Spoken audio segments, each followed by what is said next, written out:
પક્ષ પાર્ટીમાં વેચાઈ ગયા છે, આપણે બધા ધર્મ સંપ્રદાયમાં વેચાઈ ગયા છે, આપણે બધા નાના મોટા સંગઠનો બનાવીને વેચાઈ ગયા છે.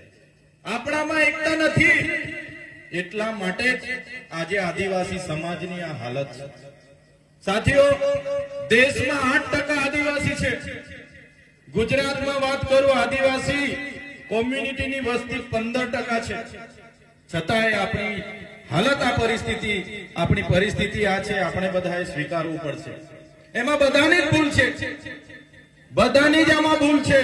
વધારે કોઈની ભૂલ હોય તો અનામત આદિજાતિની બેઠકો પરથી ચૂંટાતા ધારાસભ્ય અને સંસદ સભ્ય અમારા જેવા નેતાઓની પહેલી આમાં ભૂલ છે. અમારા જેવા નેતાઓ પોતાના સ્વાર્થ માટે, પોતાના પાર્ટી માટે સમાજને એકબીજા સાથે લડાવી રહેલા છે. પોતાની ટિકિટ માટે, સમાજ માટે બોલતા નથી. પાર્ટી કઈ ત્યારે જ આંગળી ઊંચી કરવાની, સમાજ માટે ક્યારે કોઈ આવતું નથી. ત્યારે સાથીઓ, આપણે બધા હવે એક થવાની જરૂર છે.